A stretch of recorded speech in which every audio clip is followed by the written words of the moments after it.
굿모닝.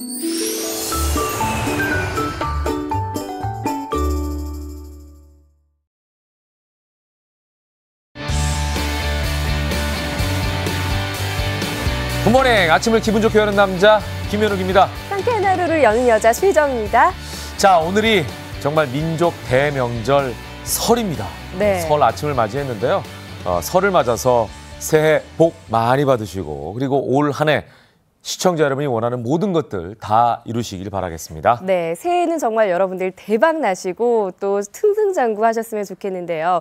오늘 실제로 저희 스튜디오에서는요, 이 대박의 비밀 코너에서 실제로 대박이 난 분을 한 분 모셨습니다. 여러분들의 많은 기대 부탁드립니다. 자, 그럼 오늘도 기분 좋게 출발하겠습니다. 다 함께 출발!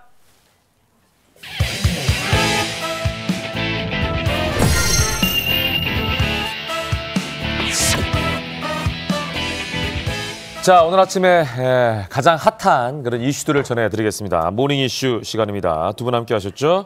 시사평론가 정영진 편집장님 그리고 고은희 변호사 함께 하셨습니다. 어서 오십시오. 안녕하세요. 반갑습니다. 새해 복 많이 받으세요, 두 분. 새해 복 많이 받으세요. 네, 모닝 이슈 첫 번째 소식입니다. 참 안타까운 소식인데요. 네. 충북 괴산에서 아주 큰 교통사고가 있었다고 합니다. 네, 설 연휴에 정말 네. 안타까운 그런 소식인데요. 6중 연쇄 추돌 사고였죠. 네, 그렇습니다. 일단은 15일 새벽 한 2시경에 충북 괴산군에서 승합차가 마주오던 5톤 화물차랑 부딪혔습니다. 그렇게 되면서 뒤따르던 승용차 4대까지 잇따라 추돌을 했고요. 결국에는 6중 연쇄 추돌 사고가 난 겁니다. 그래서 안타깝게도 승합차에 있던 이제 운전자와 20대 아들이 바로 숨지고 또 12명이 다치셨다고 하는데 다행히 부상이 크지 않다고 합니다. 사고의 원인은 뭐였죠? 일단 그 승합차가요, 앞차를 추월하다가 이제 사고가 난 것으로 지금까지 이제 경찰 조사 결과 나오고 있는데, 네. 특히 이제 이 도로가 편도 1차로 도로를 2차로로 확장하는 공사가 지금 진행 중이라고 하거든요. 네. 아무래도 이런 공사 구간 같은 경우는 뭐 도로가 갑자기 좁아지는 병목 구간이라고 그러죠. 네. 이런 데들이 있다 보니까 아마 여기에서 좀 사고가 원인이 된 게 아닌가 이렇게 좀 추정되고 있습니다. 네, 조금 전에 잠깐 언급하셨는데 병목 구간, 도로가 좁아진다고 하셨는데 정확히 뭐죠? 예, 말 그대로 그 병의 목적인데요. 병의 윗부분이 이제 갑자기 좁아지는 도로 구간이 있습니다. 그런데 어제 사고뿐만 아니라 이틀 전인 14일 저녁에도 또 승용차 2대가 부딪히고 또 9명이 다치는 사고가 있었기 때문에 이쪽은 얼른 공사가 좀 정비됐으면 합니다. 자, 병목 구간에서는 사고가 많이 납니다. 왜냐하면 지금 말씀하신 대로 한꺼번에 이제 몰려들기 때문인데 네. 이런 구간 좀 조심해야 될 것 같고요. 그런데 이날 충북에서 또 다른 교통사고가 있었네요. 그렇습니다. 오전 5시 40분, 그러니까 새벽에 일어난 네. 사고인데요. 이게 이제 중부고속도로 상향선 음성휴게소 인근 갓길이었거든요. 근데 여기에서 교통사고 수습을 하던 견인차 기사가 2.5톤 트럭에 치여서 사망하는 안타까운 사고가 좀 벌어진 건데, 이게 이제 견인차 문이 이제 갑자기 열리는 것을 화물차 운전기사가 보지 못했다고 그래요. 그러면서 이제 문이 열리는 상황에서 바로 그 차가 치이면서 사망사고까지 일어나게 된 것인데, 아무래도 조금만 주의를 좀 기울이지 않거나 혹은 뭐 이 차에서 문이 열릴 것이라는 것을 예측하지 못한 이런 상황이었다고 본다면 이런 네. 그 사고로 이어질 가능성이 좀 충분히 있었다고 봐야 되겠죠. 예, 참 즐거운 명절에 듣기만 해도 가슴이 먹먹해지는 그런 소식인데요. 설 연휴에 보다 안전하게 운전할 수 있는 방법 있으면 설명해 주시죠. 네, 우선은 졸음 운전을 가장 조심하셔야 되겠는데요. 이제 계속 정체가 되다 보니까는 라디오의 뉴스나 즐거운 노래 같은 거 들으시면서 잠을 좀 깨시는 것도 좋을 것 같고요. 또 이제 창문을 자주 좀 환기시켜가지고 공기를 좀 좋게 하는 것도 좋고요. 그럼에도 불구하고 너무 졸리시다 그러면은 좀 잠깐 휴게소에 내리셔서 스트레칭을 하시거나 아니면 아예 조금 주무시고 출발하시는 것도 괜찮습니다. 네. 자, 즐거운 명절에 사고를 당하는 건 정말 2배로 안타까운 그런 소식이 아닐 수 없습니다. 내려갈 때, 올라오실 때 안전 유의하시길 부탁드리겠습니다. 네, 모닝 이슈 네. 이번에는요. 고향집서 일가족 3명 사망한 소식을 전해드리겠습니다. 연휴 첫날이죠. 예. 어제 15일부터 안타까운 사고가 발생을 했는데 설을 새러 고향집에 간 일가족 3명이 사망하는 사건이 발생했네요. 예, 너무 안타까운 네. 사건인데요. 일단은 이제 90대 노모와 함께 이제 60대 부부가 설날을 찾아서 10개월 만에 집에 내려갔습니다. 근데 이제 노모가 계시다 보니까 얼른 따뜻하게 해드리려고 아궁이에다가 이제 불을 많이 지폈는데 네. 안타깝게도 또 다음날 눈을 뜨지 못했다는 사연입니다. 결국에는 이제 방바닥이 조금 균열이 생겼고 그로부터 이제 일산화탄소가 조금 나오면서 결국에는 숨진 것이 아니냐 이렇게 경찰은 판단하고 있습니다. 그럼 집안에 있던 모든 가족이 다 숨진 건가요? 그렇진 않고요. 이제 1층에 네. 그 말씀하셨던 그 구들장 있는 이 네. 1층은 이제 사망을 하게 된 것이고 2층에는 보일러가 설치가 돼 있었습니다. 그러다 보니까 2층에 주무시던 가족들은 이제 화를 면할 수가 있었던 건데 특히나 1층에서 숨졌던 그 셋째 아들 박 씨 같은 경우가요. 그러니까 첫째 형도 이제 연락이 잘 안 되고 둘째 네. 형은 또 사망한 상황이라 거의 이제 장남 역할. 집안에 이제 장남 역할을 하던 상황이었고 특히나 이 노모를 굉장히 그 극진하게 모셨다고 그래요. 예. 그러면서 이렇게 잠까지 같이 자다가 이런 그 화를 면하지 못하게 된 것인데 그래서 더 좀 많은 분들 주위 분들 또 이 가족분들도 굉장히 안타까워하고 있습니다. 예, 그런 만큼 혹시 또 타살 가능성은 없는 건지. 네, 우선은 이제 숨진 사람의 동생 신고로 경찰이 출동을 했는데요. 와서 확인을 해보니까 방바닥이 조금 갈라져 있었고 또 일산화탄소 냄새도 나고 있었고 또 코의 혈흔이라던가 몸의 반전 같은 거로 봤을 때 일산화탄소 중독에 의한 사망으로 경찰은 강하게 추정하고 있고 타살 가능성은 낮은 걸로 보입니다. 네. 자, 어제 새벽 충북 괴산에서도 사고가 있었다면서요? 네, 뭐 1층짜리 단독주택에서 사고가 화재가 난 네, 것이고요. 네. 특히 이제 여기서 70대 A 씨가 이제 숨진 것으로 알려지고 있습니다. 그리고 남편 B 씨는 인근 병원으로 옮겨서 지금 치료를 받고 있는 건데 지금 불을 규모를 보면 이제 주택을 태웠죠. 그래서 소방서 추산한 2,500만 원 정도의 재산 피해를 낸 예. 겁니다. 겨울철에 특히나 이런 화재 사고 많이 발생하는데 예. 뭐 전열기라든지 여러 가지 뭐 난방용품 이런 것들도 사고의 원인이 될 수 있으니까 특히나 더 조심하시는 게 좋을 것 같습니다. 예, 이번 불이 난 이유는 뭔가요? 네, 일단은 경찰이나 이런 쪽에서는 이제 남편인 B 씨가 휴대용 가스레인지로 고구마를 굽고 있었다고 말을 했기 때문에 좀 취급 같은 데서 부주의해가지고 불이 난 게 아니냐 우선 이렇게 보고 있습니다. 네. 자, 아무쪼록 이런 사건 사고가 평소에도 없어야겠지만 예. 이렇게 즐거워야 할 명절에는 더더욱 없었으면 좋겠습니다. 명절 마무리를 잘 하시길 바라겠습니다. 예, 네. 명절을 찾아서 또 전통시장을 찾는 분들 많이 네. 계실 텐데요. 전통시장에서 위조 지폐가 발견됐다는 소식입니다. 광주의 한 전통시장에서요, 5만 원짜리 위조 지폐가 발견됐다는 신고가 들어왔다면서요? 네, 그렇습니다. 일단은 50대로 추정되는 남성이 이제 이 광주에 있는 한 시장에 이제 한 3만 원어치 수산물을 사면서 5만 원짜리 위조 지폐를 내민 것으로 확인이 됐는데요. 아무래도 이게 좀 설 대목이다 보니까는 상인분들도 굉장히 바쁘시잖아요. 그렇죠. 그러다 보니까 이제 꼼꼼히 체크를 못했다가 확인을 해보니까 좀 인쇄 상태가 좋지 않았다. 그래서 신고를 했다는 내용입니다. 특히나 이제 전통시장에 계신 분들은 뭐 서로가 믿고 구매하고 또 판매하는 장소이기 때문에 이걸 일일이 체크한다는 것 자체가 이제 불가능할 것 같은데 예. 위조 지폐는 어떻게 만드는 거죠? 아무래도 이 위조 지폐 방법을 알려드려도 따라하시면 안 됩니다. 예, 예. 안 되시는데요. 뭐 컬러 복사기나 이런 것들을 이용해가지고 굉장히 이제 하는 경우가 많았고요. 이 사건의 경우에도 컬러 복사기로 했었기 때문에 좀 상태가 좀 눈으로 봤을 때는 좀 식별이 가능했다고 합니다. 그리고 또 CCTV로 좀 쉽게 확인이 가능합니다. 네. 자, 위조 지폐를 만들어 유통할 경우에 이제 어떤 처벌을 받게 되는지도 궁금하고 또 한 가지는 본인이 가지고 있는 지폐가 위조 지폐인지 모르고 예. 사용한 경우도 있을 것 같은데 이런 경우에도 또 처벌이 되는 건지. 일단은 그 5만 원짜리 위조 지폐를 한 24장 유통을 했던 20대가 징역 2년까지 처벌을 했던 사례가 있습니다. 위조 지폐 같은 경우에는 우리나라 이런 통화의 이런 신용을 보장하기 위해서 좀 무겁게 처벌을 하고 있고요. 네. 만약에 모르고 사용했다고 할 경우에는 고의가 없기 때문에 또 별도로 처벌을 하지는 않습니다. 네. 그러니까 예. 의도성이 있었느냐 없었느냐 이제 이 부분이 굉장히 중요하다고 볼 수가 있겠네요. 예, 그렇다면 네. 또 궁금한 게 이 위조 지폐를 발견하고 신고한 사람에게는 또 어떤 게 있을까요? 이 부분이 아무래도 예. 유실물과 차이인데요. 신고하더라도 이제 이거에 대한 보상을 받을 수가 없습니다. 그 이유는 뭐냐면 가짜로 위조 지폐를 만들고 이거 위조 지폐니까 바꿔주세요라고 하면 오히려 위조 지폐를 좀 부추기는 일이 생길 수 있기 때문입니다. 그러네요. 예. 자, 위조 지폐로 인한 피해는 이제 만만치 않은 사항이라고 할 수가 있겠는데 특히 주의해야 할 점에 대해서 좀 짚어주신다면요. 네, 위조 지폐가 우선은 가장 많이 발견된 1만 원 건이 있는데요. 일련 번호가 이 좌측 상단에 있거든요. 네. 그래서 JC 798451 D인 1만 원 건이 585장이 나왔고요. 또 추가로 검거가 됐는데도 962장이 나온 상황이니까요. 이렇게 일련 번호를 꼭 확인해 두시면 좋을 것 같고요. 네. 그다음에 가정용 칼라 복사기로 연두색 A4 용지를 복사해서 사용하면 굉장히 주의 깊게 보면 확인을 하실 수가 있기 때문에 네. 좀 유의해서 보시는 것이 좋을 것 같습니다. 네. 그리고 이제 이런 경우 있을 것 같아요. 소량 물건을 사시고 예. 큰 어떤 지폐를 내놓는 경우 그렇죠. 이런 건 좀 의심을 하고 좀 봐야 되지 않나. 사실 이제 이번에 예. 5만 원권을 내고 이제 3만 원어치의 네. 그 수산물을 산 거잖아요. 예. 근데 보통 이런 경우는 이제 처음에 이런 일들이 있습니다. 그러니까 나중에 점점 하다 보면 5만 원권을 내고 한 500원짜리 뭐 1,000원짜리 하나 사고 나머지 한 그러니까요. 4만 얼마를 이렇게 거슬러 예. 받는다 이런 경우가 많고요. 예. 처음에는 혹시 나도 이게 좀 불안불안하니까 그 법무인 입장에서 보면요. 그러니까 처음에는 5만 원권을 내고만 3만 원, 4만 원어치를 샀다가 점점 이게 안 들키는구나 싶으면 이제 그 대담해지는 액수가 좀 거죠. 예, 대담해지는 경우도 좀 예. 있는데 이 위조 지폐는요. 이게 딱 보시면 조금만 주의 깊게 보시면 예. 구별이 사실은 돼요. 그러니까 일단은 만져보시면 촉감이 예. 오돌도돌한 그 프린트된 그게 분명히 느껴지거든요. 예. 그러니까 그거는 확실히 뭐 위조 지폐는 대부분 프린터나 복사기를 이용하기 때문에 그런 것이 없다는 거 꼭 알아두셔야 네, 되고 네. 또 이렇게 빛에 비춰보시면 많이들 아시겠습니다만 왜 숨은 그림 같은 거 맞아요. 나오잖아요. 네네. 그리고 숨은 은선 같은 것도 있으니까 요 정도만 확인하셔도 사실은 위조 지폐 대부분은 우리가 이제 알아낼 수가 있거든요. 그러니까 네, 이런 네. 거 특히나 이제 전통시장에서 이런 일들 당하시는 경우가 좀 있는데 우리 상인분들께서 조금만 더 주의를 기울이시면 크게 손해보는 일은 좀 줄어들지 않을까 싶습니다. 네네네.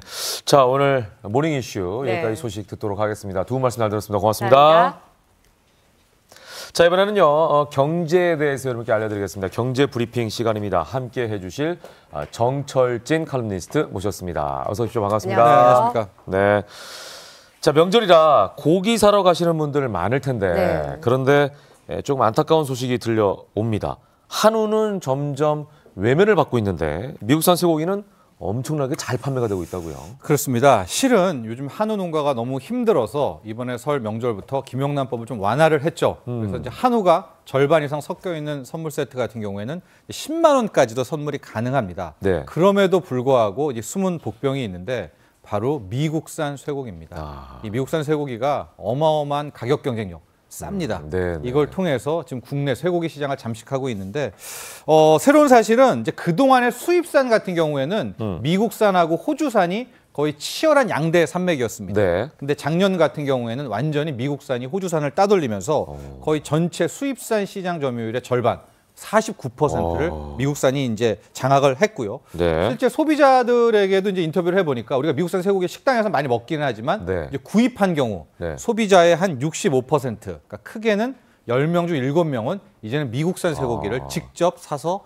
먹게 된다를 할 정도로 지금 굉장히 친숙해지고 있어서 한우 농가 입장에서는 글쎄요 이제 또 하나의 복병 빨간불이 들어왔습니다. 그만큼 이제 호주산보다 미국산이 더 저렴하기 더 싸죠. 때문에 네. 예, 그쪽으로 이제 많이 소비자들이 옮겨가고 있다. 이렇게 그렇습니다. 이제 파악할 수가 있겠네요. 네. 예, 그러다 보니까 이 미국산 쇠고기와 경쟁을 하려면 아무래도 한우값을 내려야 하지 않을까 싶은데 오히려 더 오르고 있다면서요. 그래요. 근데 그게 또 굉장한 예. 딜레마입니다. 현재 이제 쇠고기 시장을 전체적으로 나눠보면 아직까지는 이제 한우가 굉장히 큽니다. 네. 한우가 한 40%가 넘게 장악을 하고 있고 미국산이 한 30%, 나머지가 호주산, 기타 등등인데 지금 보시면 알겠지만 한우 같은 경우에는 그동안의 고급화 전략을 통해서 가격이 계속 올라갔어요. 그러네요. 작년에도 2%씩 올라갔는데 미국산 같은 경우에는 점점점 관세가 철폐되면서 가격은 더 떨어집니다. 특히 2026년이 되면 이 미국산 쇠고기에 붙는 관세가 이제 0%, 안 붙어요? 안 붙고 들어오거든요. 그래서 이제 한우 같은 경우에는 오히려 가격을 내려야 된다는 의견보다는 우리가 새로운 품질로서 승부할 그러네. 수밖에 없나. 왜냐하면 예. 가격을 내린다고 하더라도 미국산보다 더 내릴 수는 없잖아요. 한계가 있죠. 그럼요. 네, 한계가 있기 때문에 이제 새로운 업그레이드, 뭐 새로운 전략들이 필요하다라고 하는데 이게 또 만만치가 않아요. 쇠고기라는 게 또 그래서 예. 앞으로 한우 농가 또 우리 국내 당국의 숙제가 남은 것 같습니다. 예. 자, 아무쪼록 우리가 이제 뭔가 좀 기쁜 일이 있거나 그리고 뭐 월급을 타거나 뭐 이런 어떤 그 특별한 날이 되면 한우 먹으러 가자. 네, 뭐 이런 얘기 그런 하지 말 않습니까? 많이 그러면 이제 귀한 취급을 받는 게 이제 한우인데 아무쪼록 우리 한우의 그 어떤 품질에 대해서 좀 믿고 한번 좀 드시면 좋지 않을까 네. 그런 생각도 들고 좀 자주 찾으면 좋은데 또 가정 형편이 있으니까 그렇게는 말씀을 못 드리겠네요. 자, 이번 소식은요. 운전하는 분들은 꼭 참고하셔야 될 것 같습니다. 기름값 변동이 있을 예정이네요. 그렇습니다. 이 운전하시는 분들 정말 네. 요즘에 기름값 많이 올랐다. 휘발유값, 경유값 생각하실 텐데요. 작년 7개월부터 단 한 주도 쉬지 않고 올랐습니다. 예. 그러니까 작년 7월부터요. 그러면은 거의 7개월이 오른 거고 그러네요. 220일 동안 계속해서 지금 기름값이 오르고 있거든요. 이제 국제 유가가 올라서 그런 건데 오늘 이슈가 된 것은 놀랍게도 최근 한 2주 동안 국제 유가가 확 떨어졌어요. 그렇다면 이게 언제 국내 휘발유 가격에 반영될 것인가? 이게 하나의 이제 숙제로 남게 된 겁니다. 네네. 근데 보통 지금 정유사들이 하는 핑계들이 뭐냐면 기름값이 막 오를 때는 올라가지고 우린 휘발유가 오른다. 네. 근데 다 올리죠. 예, 국제유가 뚝뚝뚝 떨어질 때는 무슨 핑계를 대냐면 우리가 한 몇 달 전에 비싸게 사온 기름이 있으니까 이걸 바로 싸게 팔 수 없다. 이제 그 기간이 2주인데 앞으로 남은 2주 동안에 휘발유 가격이 어떻게 바뀔 것인가가 이제 하나의 숙제로 남은 건데요. 네, 지금 네. 문제는 뭐냐면은 이 한 며칠 사이에 어제 오늘 귀신같이 또 이 사실을 알고 국제유가가 한 5% 정도 올라버렸어요. 네네. 그러니까 이제 정유사들이 이걸 가지고 이걸 가지고 또 핑계 삼아가지고 떨어뜨리기는커녕 더 올릴 수도 있겠다라는 건데요. 지금 이제 서울 같은 경우에는 휘발유가 리터당 1,600원을 넘어섰고 네네네. 전국으로도 한 1,560원 이상이 되고 있기 때문에 네네.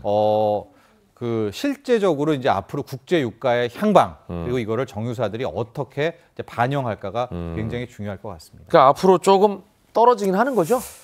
저는 좀 아닐 것 같아요. 아니에요? 왜냐하면은 떨어지려면 아까 한 2주 정도가 필요한데 그제 오늘 또 갑자기 국제유가 폭등을 아유, 했습니다. 그러니까 이 정유사들이 이걸 또 가지고 왜냐면 2주가 항상 필요하거든요. 그러네. 근데 떨어질 그 시간이 필요한데. 2주는 완벽하게 내려줘야 반영을 하는데 글쎄 과연 다음 주에 정유사들이 어떻게 반영을 할지 지켜봐야 될 것 같습니다. 예.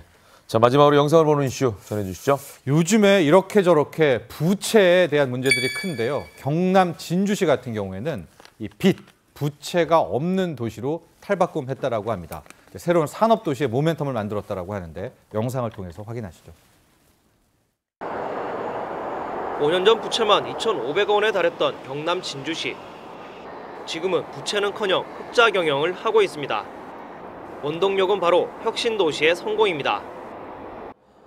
제 뒤로 보이는 곳이 진주 혁신도시인데요. 10년 전만 해도 허허 벌판이었던 이곳은 11개 공공기관이 이전하면서 16,000명이 거주하는 신도시로 거듭났습니다. 자연스레 걷어들이는 세금도 늘었습니다. 2013년 3,400억 원이었던 국세는 3년 만에 2조 500억 원으로 7배 가까이 늘었고 지방세 역시 같은 기간 1,400억 원이나 증가했습니다. 세금이 늘면서 시 재정도 흑자로 돌아섰습니다.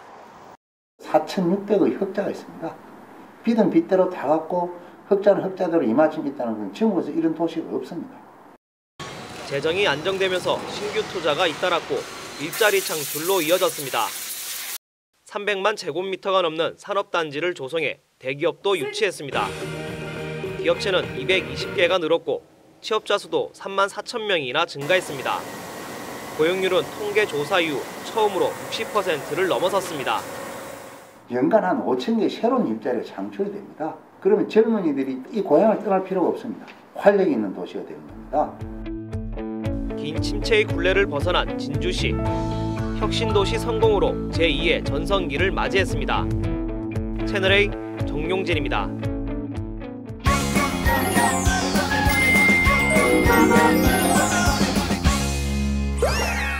이번에는 차에 대한 모든 것을 알려드리겠습니다. 굿모닝 차차차 시간입니다. 네, 이제 이렇게 설 연휴가 지나면 또 봄이 다가오는데 네. 봄을 맞아서 제가 중고차를 하나 살까 고민을 하고 있는데 네네. 중고차 사기가 심하다고 해서 또 걱정이 됩니다. 그러니까요. 혜정 씨처럼 중고차 살 때 고민하는 분들이 꽤 많을 것 같은데 그래서 오늘은요 사기당하지 않고 제대로 중고차를 구매할 수 있는 방법을 좀 여러분께 알려드리겠습니다. 자세한 내용 산업부 황규락 기자와 함께 하겠습니다. 어서 오십시오. 안녕하세요. 새해 복 많이 받으시고요. 새해 복 많이 받으십시오. 네, 오늘은 사실 중고차에 대한 얘기 준비해봤습니다. 이전에도 중고차에 대한 얘기 좀 해드렸는데 네. 아직도 할 얘기가 남아 있습니다. 오늘은요, 중고차 이렇게 사면 후회한다라는 제목으로 한번 뽑아봤는데요. 자, 판넬 보시면서 한번 설명을 드리겠습니다. 네. 예. 네, 이런 중고차 반드시 피해라라는 겁니다. 네. 먼저 첫 번째를 한번 뜯어볼게요. 네. 어떤 차를 피해야 될까요? 네, 그렇죠. 시세보다 너무 싸게 나온 차. 네, 사는 그렇습니다. 사람- 싼 게 비지떡이네요. 그렇죠. 그렇죠. 예, 싸다고 좋아할만 하는 건 아닙니다. 이제 네. 보니까요, 이 중고차 사이트 같은 데 들어가면은 간혹 가다가 막 2천만 원짜리 차가 500만 원으로 이거 등락해서 너무 심한데요? 네, 올라오는 경우가 있습니다. 저도 예전에 20대 초반에 한번 그런 적이 있었는데 네. 그래서 전화를 하면은 정말 그 차가 있어요. 네. 그래서 보러 오래요. 그래서 보러 갑니다. 예. 그러면 그 차가 있고 정말로 사도 된대요. 진짜 500만 원이요? 네, 그렇죠. 500만 원에 판답니다. 그러면 신기해서 이제 계약서를 작성하려고 하는데 네. 그때 이제 딜러가 넌지시 말하는 거죠. 네. 아, 이 차가 사실 뭐 경매에 올라온 차다. 네. 또는 뭐 수출될 차인데 뭐 잠깐 좀 빼왔다 우리가. 그러면서 이 정도의 뭐 시간이 걸리고 추가 요금이 들 수도 있다라고 하면서 다른 차를 보여줍니다. 그러면 이제 손님들이 미끼 상품이구나. 아, 그러면 안 되겠다 하면 다른 차 안타깝지만 좀 사야 되겠다 이런 식으로 가는 거죠. 그래서 이렇게 시세가 좀 다른 차들보다 많이 싼 차, 저렴한 차는요. 미끼 매물이거나 또는 허위 매물일 가능성이 있습니다. 그래서 네. 우리가 시세를 볼 때 중고차 사이트 한 두세 군데만 다니면은 알 수가 있어요. 뭐 이를테면은 뭐 2천만 원짜리, 3천만 원짜리 차다 그러면 플러스 마이너스 한 200만 원 정도가 뭐 격정선에서 하면 네, 네. 그 안에서 자동차를 좀 고르시는 편이 더 안전합니다. 네. 예. 진짜 그 주변에 아는 사람 중에서 이제 급하게 급매물로 내놓는 경우를 빼고는 그 사람 이제 믿을 수 있는 맞아요. 사람이니까 대부분은 이런 경우가 없다라고 생각하시면 될 것 같네요. 자, 네. 두 번째로 한번 넘어가 볼까요? 두 번째입니다. 이런 중고차. 이런 중고차 반드시 피해라. 접합차가 뭐죠? 접합차입니다. 예. 네, 접합차 굉장히 좀 재밌는 차인데요. 네. 이런 거는 망가진 차량들이 있으면은 그 중에 이제 멀쩡한 부분만 떼서 서로 이어붙이는 차예요. 그래서 이런 차가 사실 예전에는 종종 있었는데 네. 이런 차가 굉장히 위험한 이유는 지금 보시다시피 사고가 나면은 이 접합 부분이 떨어질 수가 있습니다. 그러니까 차가 갑자기 두 동강이 날 수가 있고 또는 예. 이 부분이 약해서 이 부분만 찌그러지는 수가 있어요. 그래서 오. 굉장히 사고 위험도가 높은 차다라고 말씀드릴 수가 있습니다. 예. 그러니까 내가 알고 재활용을 하면은 모르겠지만 네. 예를 들면 그렇죠. 부품을 이렇게 모아가지고 차 한 대를 만들면 모르겠지만 내가 중고차를 샀는데 이런 종류의 차라고 하면 정말 황당하기도 하고 예. 화가 날 것 같긴 해요. 네, 맞습니다. 예. 그러니까 이런 거 좀 조심해야 될 것 같고. 예. 자, 마지막 이런 중고차 반드시 피해라. 세 번째 중고차는요. 예. 네, 그렇죠. 많이 이거 문제죠. 말씀드렸죠. 예. 이 침수차 말 그대로 물에 잠긴 적이 있는 차량입니다. 예. 이 사실 이 장마철이 지나면은 굉장히 많이 나오는 차들 중에 하나인데 이런 침수차는 지금 보시다시피 차량이 완전히 물에 잠겼다가 나오기 때문에요. 굉장히 뭐 침수 흔적이 많습니다. 네. 뭐 안전벨트나 아니면 시트 밑이나 또는 뭐 엔진에도 물이 들어가기 때문에 굉장히 녹이 많이 쓴 차량으로 아시면 되겠고요. 예. 이런 차량들은 갑작스러운 성능 저하 또는 엔진의 뭐 시동 꺼짐이라던가 또는 떨림이 굉장히 심해서요. 네. 이런 것들을 고장이 나서 더 이상 안 되겠다 이러면 다시 중고차 시장에 또 멀쩡한 차로 둔갑해서 나오는 이런 악순환이 계속되고 있습니다. 예. 그리고 뭐 잘 기억해 보시면 알겠습니다만 예. 홍수 피해가 나서 침수된 차량들이 꽤 많아요. 근데 저는 항상 궁금하더라고요. 저 차들이 다 어디가 있을까? 근데 지금 어딘가에는 있을 거 아니에요, 그죠? 그렇죠, 네. 버리지 않는 한. 그러니까 이제 이런 피해를 본인이 당하지 않도록 꼼꼼하게 좀 체크해 보는 게 필요할 것 같습니다. 예. 그렇다면 이제 소비자 입장에서 이렇게 피해하는 중고차는 어떻게 알아볼 수 있을까요? 네, 그래서 준비했습니다. 중고차 살 때 이것만은 꼭 체크하자라는 체크 포인트. 건데요. 중요하네요. 이 체크 포인트 세 가지입니다. 예. 네. 먼저 첫 번째는요. 네. 성능 점검표 및 보험 사고 이력을 꼭 확인하시기 바랍니다. 어허. 네, 이 사실 성능 점검표라는 거는 이제 우리가 중고차를 매매할 때 이 정비소에서 이 차량이 어떤 상태다라는 것을 증빙하는 서류인데요. 네네. 이 서류를 꼭 확인하시면은 네, 뭐 이런 사고를 조금 막을 수는 있습니다. 근데 이거를 또 가짜로 맞아요. 그렇죠. 구비하는 사람도 있을 거 네, 아니에요. 세상에 참 별의별 사람들이 그러니까. 많습니다. 네, 네. 이런 것을 또 위조를 해서 포토샵으로 약간 지워서 하시는 분들이 꽤 계시거든요. 예. 그래서 진짜 가짜 지금 보여드리는데 예. 진짜와 가짜의 차이는 네, 형광펜으로 지금 표시가 됐죠. 네. 사고 유무나 침수 유무 같은 좀 자기가 좀 불리할 것 같은 것들은 네, 그냥 지워버리고서는 아예 항목에서 없네요. 네, 인터넷에 올리는 겁니다. 항목 자체를 없애버리는 거예요. 네, 그렇죠. 이런 란을 지우니까는 뭐 소비자들은 모르고 그냥 가서 살 수밖에 없는 거죠. 그래서 이런 것들을 좀 확인하시려면은 우리가 보험 개발원에서 운영하는 카히스토리라는 사이트가 있습니다. 네. 이 포털 사이트에서 이제 카히스토리만 한번 치시면은 바로 나오는데요. 여기에 들어가시면은 뭐 수수료 뭐 700~800원만 내면은 예. 바로 이 성능 점검표를 보실 수가 있으니까요. 이런 점을 꼭 확인하셔서 예. 중고차 사실 때 좀 활용하시면 좋을 것 같습니다. 예. 결국은 이제 본인이 꼼꼼하게 체크하고 해야 된다는 거예요. 그렇죠. 예. 네, 이렇게 카 히스토리까지 들어가서 확인을 하면 사기당할 일 더 없지 않을까 싶은데요. 뭐 일단은 서류상으로는 괜찮죠. 네. 그러나 다른 문제가 또 있을 수 또 있으니까 있어요? 사실 예. 딜러분들의 어떤 추천으로는 꼭 드리고 싶은 말씀이 시운전을 꼭 하셔야 된다는 겁니다. 아, 이게 이제 두 번째인가요? 네, 그렇습니다. 이제 시운전을 꼭 하셔야 되는데 네. 네, 그래서 이 시운전을 할 때 뭐 3시간, 적어도 3시간, 많으면은 뭐 반나절 이상 정도 해보셔야지 이 차량 상태가 뭐 어떻구나라는 것도 알 수 있고 특히나 이 침수차 유무도 꼭 알 수가 있습니다. 보통 이제 남자들은 시동 소리를 딱 들어보면 이게 경쾌하게 잘 걸리는지 아니면은 그릉그릉거리는지 뭐 이런 것부터 시작해가지고 페달을 좀 밟아보면 대충 느낌이 있잖아요. 예, 운전해보신 분들은 네. 이런 것들을 좀 체크해보시면 좋을 것 같고 또 그 외에 시운전을 하면서 체크해야 될 사항들이 뭐가 있을까요? 뭐 시운전을 하시면서 특히나 이 브레이크를 밟을 때, 네. 브레이크를 밟을 때 이 차량이 밀리는지 안 밀리는지 또는 차량 밀림. 떨림이 심한지 안 심한지 소리가 나는지 등을 체크해서 이런 점들을 꼭 딜러분에게 문제시 이게 문제다라고 좀 알리는 게 가장 중요하다고 생각이 됩니다. 네. 예, 근데 참 체크할 게 너무 많다 이런 생각이 들어요, 저는. 그렇죠. 그래서 중고차 거래처에 맡기고 싶은데 중고차 거래처도 또 마냥 믿을 수가 없어서 안전한 거래처를 어떻게 하면 고를 수 있을지도 궁금합니다. 네, 그래서 3번으로 준비를 세 번째. 해봤습니다. 예. 세 번째를 때 보면요. 예. 네, 인증된 중고차를 구입한다라는 건데 이 말이 어떤 말이냐면요. 이 대형 매매단지 같은 경우에는 거기에 소속된 딜러분들이 있습니다. 그런 분들은 명찰을 차고 계세요. 네. 그래서 이 명찰을 보고 이분은 좀 믿을만하다. 왜냐하면 이 매매 상가에서 이분을 인정하고 검증을 됐기 때문에 이분은 믿을만하다라는 건데 네. 이 사실 딜러라는 직업이 이 자격증만 따면은 전국 어디서나 이 차량을 팔 수 있습니다. 그렇기 때문에 뭐 부산에서도 오고 뭐 목포에서도 네. 오고 막 이런 분들이 섞여 있어서 경쟁이 치열하기 때문에 사기 사건이 좀 많은 건데 네. 이 매매단지에서 이제 보증을 해주면은 그만큼 믿고 살 수 있잖아요. 네. 그런 점을 꼭 확인하셔서 차량을 구입하시는 게 좀 더 현명한 방법이라고 생각이 됩니다. 네.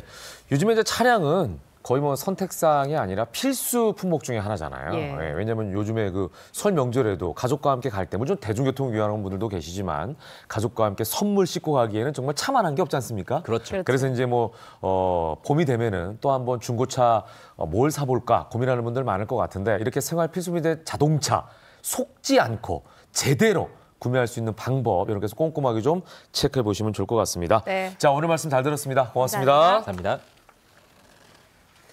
자, 생방송으로 함께하고 있습니다. 김현욱의 굿모닝. 지금 시간은 7시 59분을 향해 가고 있습니다. 네. 자, 이번에는요. 창업으로 대박난 사례자의 성공 요인을 분석해보고 각 분야의 고수들이 마케팅 전략뿐만 아니라 재테크 전략까지 파헤쳐드리는 대박의 비밀 코너입니다. 많은 분들이 지난주부터 이 시간에 집중해 주시더라고요. 네, 그렇습니다. 오늘 저희가 스튜디오에 대박 사례자 한 분을 모셨는데요. 네. 그 전에 준비한 게 있습니다. 바로 좀 읽어주시죠. 살얼이랐다. 이것에 살얼이랐다. 이거는 바로 청산별곡 아닙니까? 그렇죠. 얄라리 얄라성 얄라리 얄라. 예. 하지만 자세히 한번 보시면 아닐 수 있습니다. 자세히 다시 한번 보실까요? 살얼이랐다. 이것에 살오르리랐다. 살오르리랐다입니다. 이것은 과연 뭘까요? 예. 한번 볼까요? 살이 짠. 오른다? 야식에 살오르리랐다. 그렇습니다. 재미있는 문구시다. 예, 그렇습니다. 김현욱 씨가 네. 좋아하는 바로 야식인데요. 내가 좋아하는 거 어찌 알았어? 네, 제 추측입니다. 한 예. 배달업체에서 진행한 공모전에 당선된 글귀입니다. 야식에 관해서 참 재치 있게 잘 네. 표현한 것 같은데요. 네. 오늘 대박의 비밀 주제도 역시 바로 이 야식입니다. 오늘 대박 사례자 야식갑부 네. 먼저 영상으로 만나보시죠.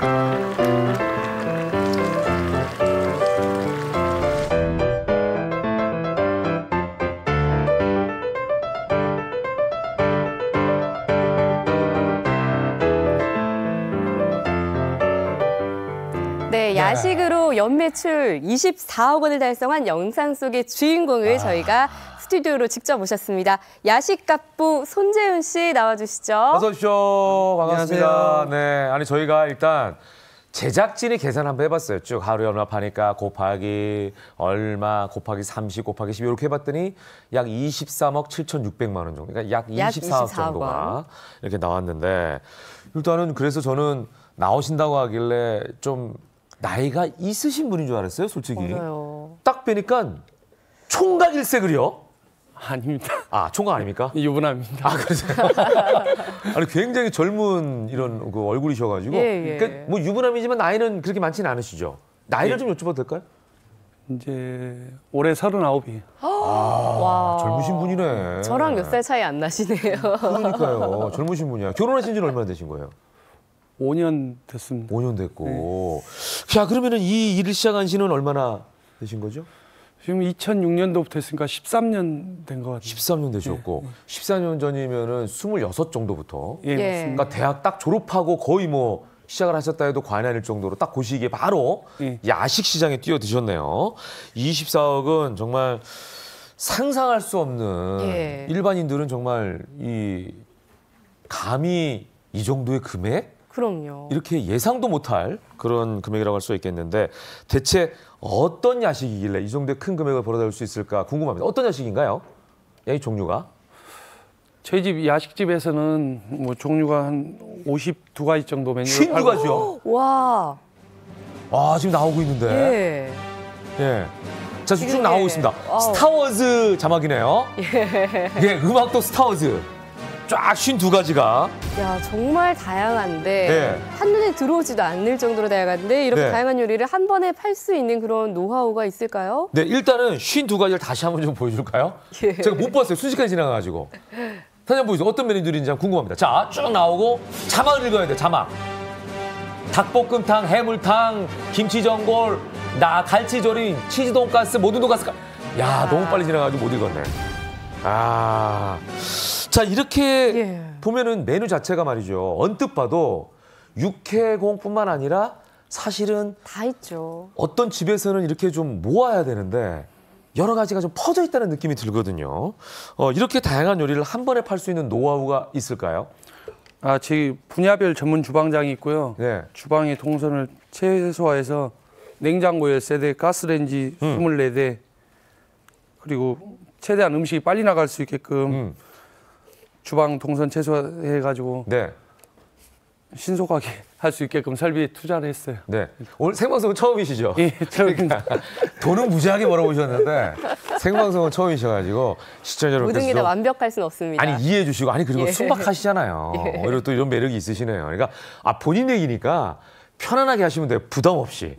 그리고 우리가 순서가 이대로 안 갈 수도 있습니다. 예, 알겠습니다. 본인이 알고 있는 내용을 하시면 돼요. 예. 자, 하나 여쭤볼게요. 냉장고가 몇 대라고요? 10세대 있어요. 10세대. 네. 내가 긴장하셔가지고 냉장고가 좀 3대 이렇게 해가지고 3대인 줄 알았어요. 10세대. 거기다가 주방장이 분야별로 있다고. 예, 주방장이 그럼 몇 분이에요? 지금 주야간 앞에서 11분 계세요, 주방에.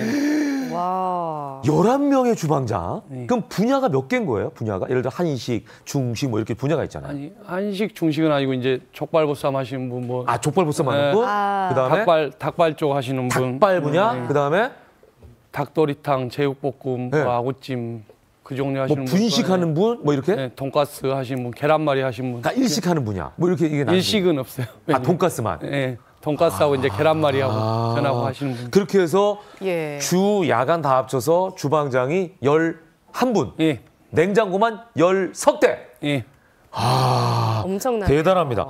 자, 그러면은 52가지가 있으니까 사실 그 주인의 입장에서는 주방장 페이가 높잖아요. 그러면은 52가지가 다 잘 돼야 주방장께 그렇죠. 돈을 들여도 아깝지 않다 이런 네. 생각이 들 텐데 52가지의 메뉴가 다 잘 됩니까? 물론 다 잘 된. 다 잘 됐는데 이게 살짝 사장님의 멈칫하세요. 입장에서. 아니, 그 중에서 이제 저희가 이 메뉴가 실은 더 많을 때도 있었어요. 근데 거기서 메뉴를 많이 정리해가지고 몇 가지 있을 때도 있었어요. 최대. 한 60가지 정도 오. 있을 때 있었는데 8가지 이제 많이 줄이셨네. 많이 줄였어요. 예. 많이 줄였고 그러면 그 중에서도 특히 잘 나가는 메뉴가 있겠죠? 예, 있습니다. 몇 가지입니까? 그 중에서 베스트 3 일단 베스트 3. 예. 세 가지. 예, 세 가지 고르셨네. 예, 어떤 예. 음식들이 잘 나가는지 궁금한데요. 이 대박 야식 카프의 대박 베스트 3 메뉴 영상으로 저희가 먼저 준비했습니다. 궁금하네요.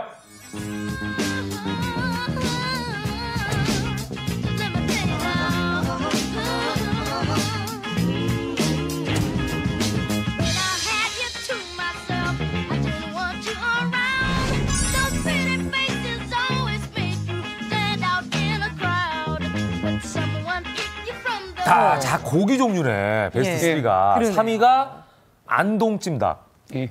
안동찜닭. 2위가 제육볶음. 제육볶음. 예. 1위가 안 나왔어요. 안 나왔어요. 1위. 그러니까 52가지 중에 제일 잘 팔린다는 거죠. 예. 자, 뭘까요? 왜 이렇게 1위는 긴장하세요? 본인 알고 있는데. 자, 열어주세요. 자, 1위 공개합니다. 1위는 제가 가지고 나왔습니다. 묵은지 닭도리탕입니다. 묵은지 닭볶음탕. 예. 네, 닭볶음탕이라고 하셔야 돼요. 예, 맞습니다. 네, 닭볶음탕. 예, 자, 요거 한번 보겠습니다. 아, 보기만 해도 진짜 맛있어 예. 보인다. 예. 아유, 예, 그런 거 잘 안 감사합니다. 치셔도 돼요. 저희가 할게요. 예. 예. 자, 묵은지가 일단 냄새가. 일단 야, 잘라드릴게요. 이거 먹을 때 어떻게 이렇게 갑니까? 이렇게 아니, 이 스테인레스 그릇은 안 가겠죠. 예, 일회용 용기에 일회용 용기 해가지고 가는데, 예. 그러니까 이 묵은지가 그대로 이렇게 통째로. 통째는 아니고 이것만 자른 상태로 가요. 요것만. 예, 배달. 꽁지만 자르고. 예. 오, 이렇게 해가지고 가면은 이제 집에다가 끓여서 먹을 수 있도록. 아니면 데워서. 전부 다 조리해서 가요. 조리해서 그냥 바로 열어서 먹을 수 있도록. 바로. 아, 그러면 한번 제일 맛있게 먹을 수 있도록 좀 한번 세팅을 해주시죠. 어떻게 먹어야 됩니까? 살을 일단 좀 발라드릴게요. 살을 발라서. 힘드니까. 아, 진짜 야식 중에 최고는 예. 이런 거예요. 전골류. 요게 딱 집에 오잖아요. 그러면은 그냥 먹지 않습니다. 소주 필요하죠. 그럼요. 네, 소주 필요. 그리고 이 묵은지도 직접 담그셨나요? 아니 직접 담지 않습니다. 묵은지는. 굉장히 솔직하시네. 이거 공수 받는 거예요? 네, 공장에서 마치 직접 담그신 것처럼. 이거 가지고 진짜 담급니다. 이렇게 얘기하는 아닙니다. 건데 진짜 담그지 않습니다. 네, 네, 어디선가 공세 온 거예요. 네. 그러면은 양념의 비밀이 있나요? 저희 일단 이 네. 묵은지가 예. 100% 국내산이에요. 100% 국내산. 중요한 포인트네. 고춧가루. 수입하지 않고 예, 여기 100% 국내산이고. 김치 업체에서도 식당에 납품 잘 안 하는 그 업체를 골라서 예, 저희가 오. 여기에만 전량 매입할 수 있도록 그 독점 판매권 같은 거를 맺었나 보다, 그죠? 아니 독점 판매는 아니고요. 그건 아니고. 그래서 제가 뭔가 틀리네요. 네, 예. 다른 식당보다는 네, 비싼 더 많이. 비싼 재료를 사용하고 있어요. 예, 예. 그러네. 양심적인. 자, 밥 해가지고 한번 먹어보겠습니다. 이거 야무지게 제가 한번 먹어볼게요. 자, 이렇게 해가지고. 사실 이 묵은지는 어떤 음식하고 먹어도 잘 어울리는데 과연 닭볶음탕과 조합. 그리고 묵은지가 네. 이건 사투리를 얘기해야 돼. 묵은지가 입안에서 사르르 녹아불어. 야, 보기만 해도 군침이 도는데. 거기다 감자를 또 넣으셨어요. 오, 감자도 굉장히 큼직하게 들어갔어요. 네.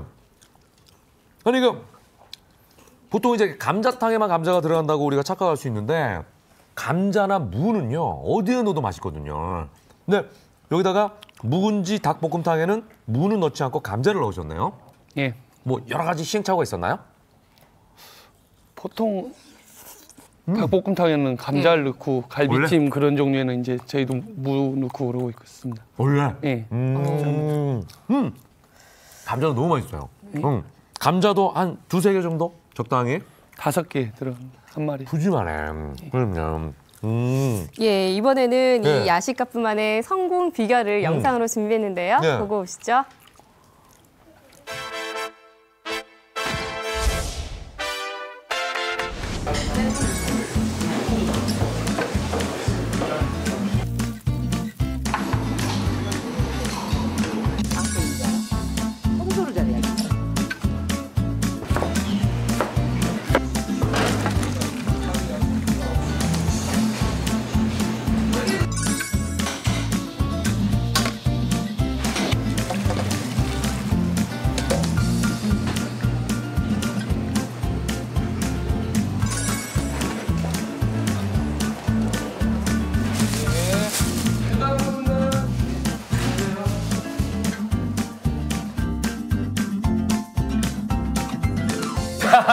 마지막 영상 너무 재밌네요. 말을 타고 직접 배달하려고 배달을 나가시는 말로 모습. 이제 배달을 가는 그런 재밌는 영상까지 우리가 확인해봤는데, 네. 야 우리 손재훈 대표님이 일하실 때는 굉장히 야무지시네요.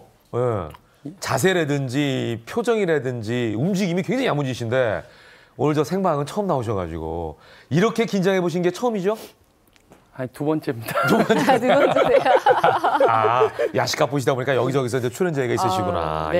예. 근데 저는 이제 손재훈 씨가 26세 시작을 해가지고 아까 13년 정도 하셨다 그랬는데 그 기간 동안에 본인이 혼자 이 일을 하신 줄 알았어요. 그래서 저는 참 대단한 청년이다 이런 생각을 했는데 역시 그 뒤에는 어머니가 계셨어요. 예. 그러네요. 아까 굉장히 야무진 그 어머니가 나오시더라고요. 그래서 예. 어머니가 있었기 때문에 또 아들과 함께 모전자전이라고 두 모자가 이렇게 대박의 비밀을 이루는 게 아닌가 이런 생각이 드는데 여기에 대해서 이제 자세하게 저희가 예. 두 분을 모시고 더 살펴보도록 하겠습니다. 자, 이기영 마케팅 전문가, 박혜영 재테크 전문가 두 분 함께 하겠습니다. 어서 오십시오. 반갑습니다. 네.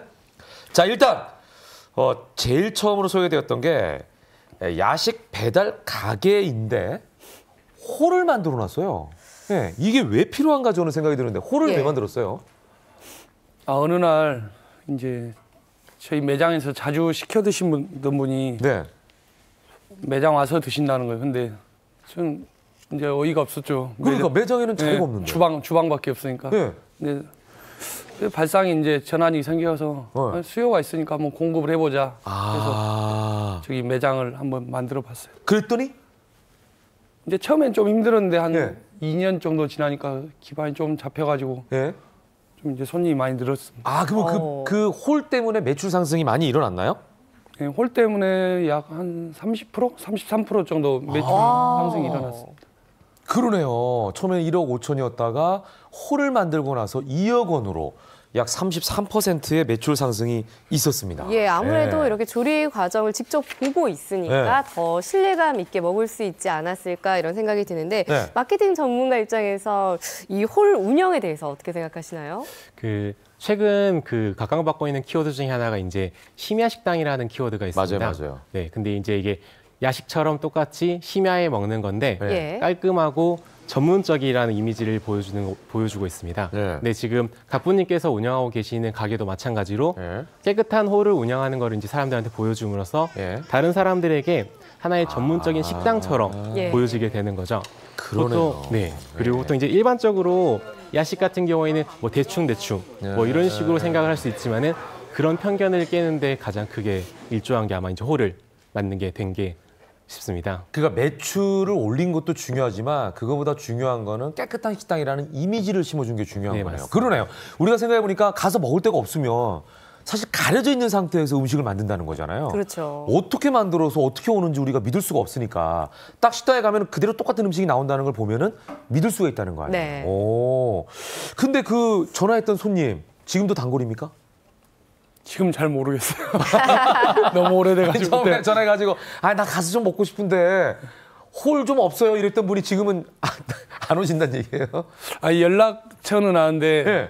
그 연락을 직접적으로 하진 않으니까 제가 지금도 그럼 찾아오시긴 하시고 가끔 찾아오시는 것 같아요. 그러니까 그럼 그분한테 잘해야겠네요. 아이디어 주신 거 아니에요. 예. 인사도 좀 하시고. 예. 그리고 가게 규모도 2배로 늘리셨다면서요? 2배가 아니라 처음보다는 한 30배 늘은 거죠. 30배요? 네.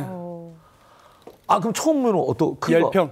10평이었고. 지금은 지금 그러면은 한 300평. 300평. 그러니까. 매장 지금 우리 대단하다. 항공사진까지 가져왔네. 그러네요. 그러니까 처음에 조금 했다가 딴 데로 이사 간 게 아니라 그 옆쪽으로 해서 이렇게 점점 늘린 거네요. 아니죠. 이사 갔죠. 이사를 간 거예요? 처음에는 10평, 그 다음에는 20평. 예. 그럼 20평 되는 곳을 찾아가고. 20평으로 텄어요, 가게를. 텄고. 네. 네. 그 다음에는 이제 300평짜리로 간 거죠. 다시 이사를 가고. 네. 더 이제 틀 데가 없으니까. 예. 사실은 이렇게 자리를 옮기면 말이죠. 있었던 손님이 끊길 수도 있고 맞아요. 또 원래는 속설이 있어요. 가게가 잘 된다고 해서 늘리지 말아라. 왜냐하면 손님 줄 세워야 돼. 이런 얘기들 많이 하거든요. 근데 이런 전략은 어떻다고 보십니까? 가게가 잘 돼서 가게 규모를 늘린 네. 것은 너무나 잘한 일이라고 생각이 듭니다. 잘한 거예요? 네. 예를 들자면은 사업을 하시는 분이 사업이 잘 될 때는 사옥을 짓거나 공장 부지를 매입합니다. 네. 세월이 지나서 10년, 20년, 30년이 되면 사업을 해서 번 돈도 많지만 부동산 사옥이나 수익이 있구나. 네, 사옥이나 공장 부지의 가격이 올라서 갑부가 되는 경우가 너무 많습니다. 그뿐만 아니라 박찬호 선수라든지 박지성 네네네. 선수 같이 운동 선수들도 보면 돈이 생기고 할 때는 그 부동산을 매입을 하게 되고요. 네네. 또 우리 주위에 연예인들이 많이 있지 않습니까? 네네. 연예인들이 인기가 많아서 돈을 모으게 되면 부동산에 투자를 하게 되는 거죠. 맞아요. 이제 그래서 어떤 직종의 일을 하더라도 사업이 네. 잘 될 때 부동산을 매입하는 것은 가부가 되는데 매우 유리하다 이렇게 말씀을 드릴 수 있을 것 같습니다. 그럼 한번 여쭤볼게요. 10평이었다가 20평으로 터서 늘렸잖아요. 그때는 새였습니까, 새? 예, 월세였습니다. 그러면 그 다음에 300평으로 늘린 건? 거기도 월세였습니다. 월세였고 지금은? 지금은 거기를 매입을 했어요. 월세를 살. 축하드립니다. 이 박혜영 전문가의 말씀처럼 그대로 간 거네요, 지금. 예. 갑자기 쑥스러워하시네요. 그리고 또 아까 보니까 어머니께서 굉장히 영업에 신경을 쓰셨는데 어머니의 영업 비법 혹시 알 수 있을까요? 어머니의 철칙. 예. 제 어머니는 일단 뭐 청결과 위생을 가장 중요하게 생각해요. 네. 이 두 가지를 가장 기본으로 생각하시고 청결과 위생. 제 어머니가 식당을 이전에도 한 30살 때부터 시작하셔서 한 30년 가까이 하신 거예요. 네네네. 그래가지고 일단 제 어머니 말씀을 귀 기울여 들으려고 하고요. 호라고 주방 왔다 갔다 하면서 잔소리 하시는데 청소 그것 때문에 저도 청소 많이 하고 있습니다. 청소를 엄청나게 강조하시는구나. 네. 그러면은 형제는 어떻게 되세요? 아, 저 혼자 있습니다. 외아들이세요? 네. 아, 그럼 어머니하고 항상 붙어서 외아들이니까 두 분이 계실 텐데 네. 듣자 하니 어머니와 반찬 전쟁을 벌인다고 하는데 이건 무슨 얘기입니까? 제 생각에는 반찬이 딱히 한 4가지에서 5가지, 많으면 5가지라고 생각하는데 어머니는 네. 많으면 많을수록 좋다고 생각해가지고 반찬 가지수를 한 10가지 이상을 하시는 거예요. 예. 그래서 그것 때문에 많이 싸우죠. 아, 아들의 입장에서는 반찬이 너무 많다. 예. 그럼 왜냐면 반찬도 식재료비가 들어가잖아요. 아, 근데 어머니 입장에서는 아니다. 풍성하게 줘야 된다. 예, 맞습니다. 혹시 어머님이 전주 분이세요? 광주 분이세요? 전라도 분이시네. 예. 광주 가도 반찬이 많거든요. 맞아요. 전문자 입장에서 보시기에는 어떠세요? 반찬 가짓수 많은 게 좋을까요? 적은 게 좋을까요? 근데 언뜻 생각하면 반찬을 좀 적당히 주는 게 남지 않을까 생각이 드는데. 그 매출 증대가 이제 목표라면은 소비자 입장에서 구매 욕구를 충족시켜주는 게 가장 중요한데요. 네. 그냥 제가 만약에 소비자 입장이라 한다면은 저 같은 경우에는 반찬 가짓수가 조금 많은 게 좋다고 생각이 듭니다. 아, 그래요? 이제 그 가장 큰 이유 중에 하나가 뭐냐면은 바로 푸짐함이라는 부분 때문인데요. 네. 푸짐하게 보이면 사람들이 더 먹고 싶어지는 욕구가 많이 있는데 네네. 푸짐함이 되어 있으면 나중에 리뷰라던가 그런 것들을 사람들이 볼 때 이거는 굉장히 맛있겠다. 나는 먹고 싶다. 다른 곳들이랑 비교했을 때 여기를 선택해야 되는 이유들이 만들어지는 거죠. 그렇다 보니까 다른 곳과의 차별된 장점으로서 네. 좋은 점이 있는데요. 네. 하지만 이제 여기서 좀 중요한 게 아까 전에 말씀하셨던 것처럼 재료비라는 부분이 분명히 들어가다 보니까 너무 손해보지 않는 선에서 네네. 네, 적절하게 조율해가지고 하는 게 더 좋긴 좋겠죠. 그렇죠. 이제 사업하시는 거지 뭐 퍼주는 게 아니잖아요. 맞습니다. 자선 사업하시는 게 아니니까 어차피. 저는 이런 건 있었어요. 뭐 이렇게 국밥집이나 이런 데 가면 항상 반찬이 정해져 있잖아요. 네. 그래서 가끔 소비자 입장에서 가면 반찬 수는 정해져 있어도 좀 바꾸면 어떨까? 이제 이런 생각을 해봤거든요. 그러니까 수를 늘리는 것도 좋지만 조금 바꿔보시는 것도 어머님이 워낙 솜씨가 좋으시면 이런 방법이 있을 것 같고. 예. 그리고 성공 비결로 소개된 것 중에 음식의 70%는 사전에 준비해 놓는다였어요. 이것도 사실은 대단한 거거든요. 왜냐하면 만들어 놓고 안 나가면 어떻게 이런 생각도 있는데 어떻게 이런 생각을 하셨죠?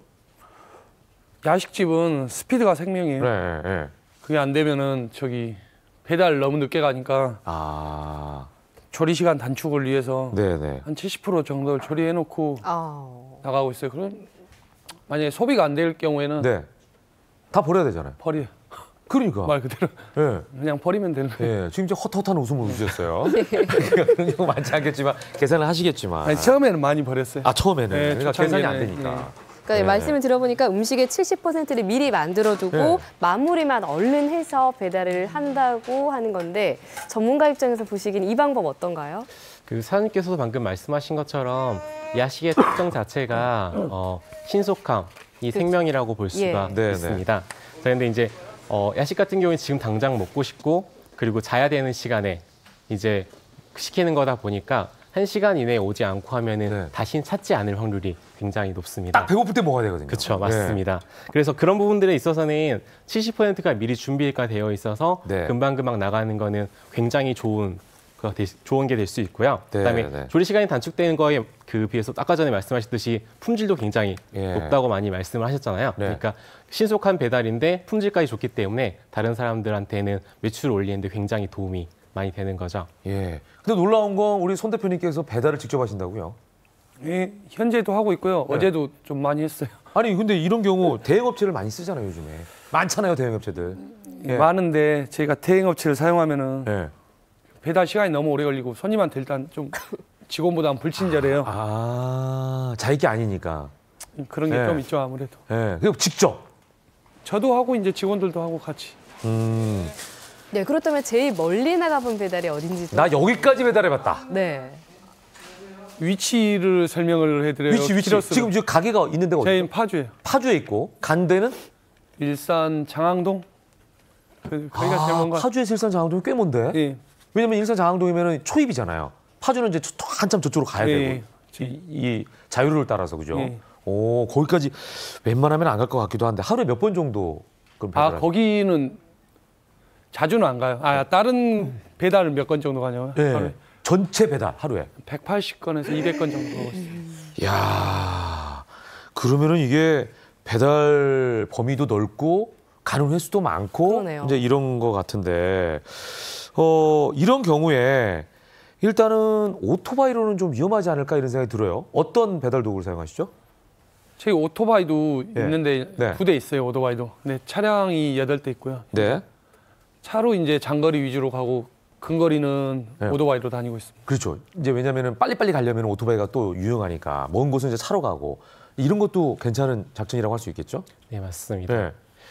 이제 말씀하셨던 것들이랑 다 정리를 해보면 제가 봤을 때는 네. 오토바이를 사용하는 대신에 자동차를 이용하는 거에 대해서 굉장히 큰 장점들이 있을 수가 있는데요. 네. 보통 어떤 장점들이 있냐면은 파주의 특성상 넓은 지역이 상권으로 분포되어 있다 보니까 맞아요. 네. 고속도로를 이용해서 가야 되는 곳들이 많이 위험하죠, 있습니다. 오토바이는. 네, 그렇다 보니까 그런 부분들 자체가 차량을 이용해서 하는 부분이 커서 네. 그런 부분들이 굉장히 좋은 전략이 될 수 있고요. 네. 그다음에 거기다 저기 지금 화면처럼 식당의 위치가 딱 중앙 정도의 위치에 있어서 이것도 굉장히 큰 강점이 될 수가 있습니다. 예. 자 이러다 보면은 손 대표님 언젠가는 북한까지도 배달 가실 것 같은데요.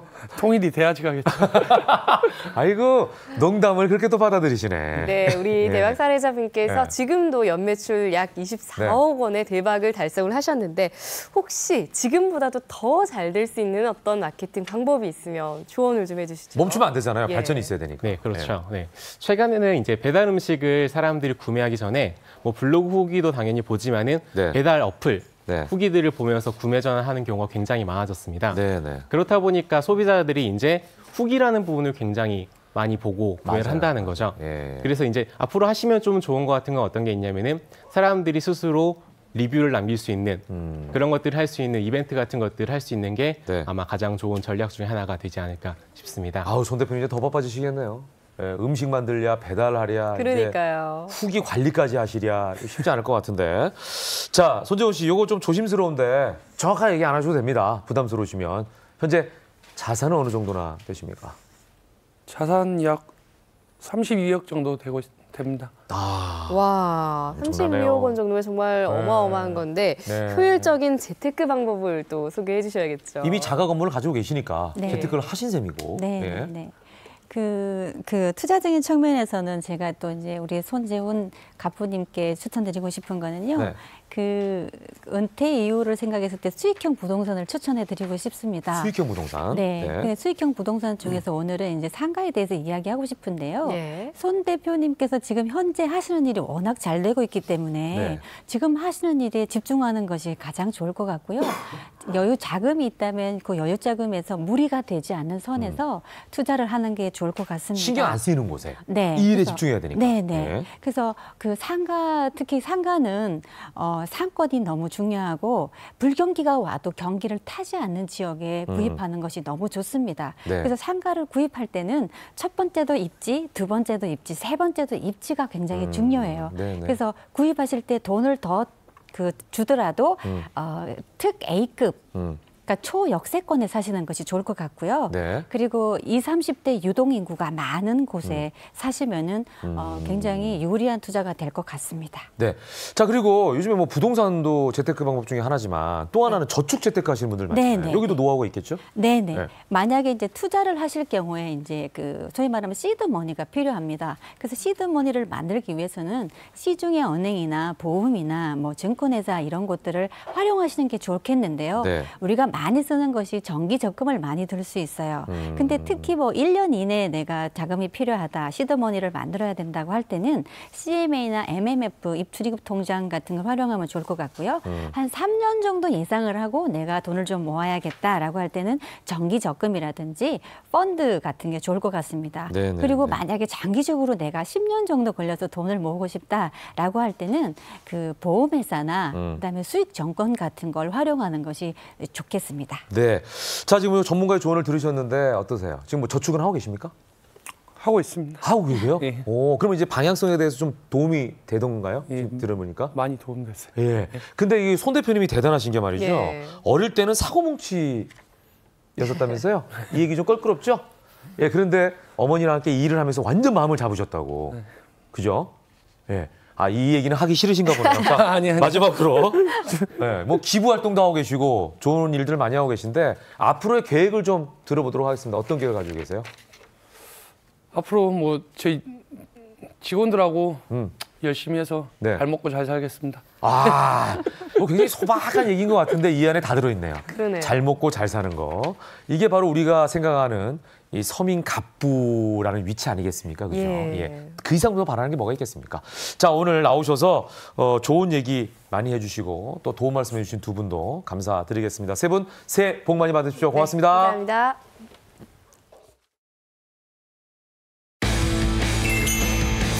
몸에 좋은 음식도 많이 먹으면 좋지 않다는 것은 누구나 아는 사실.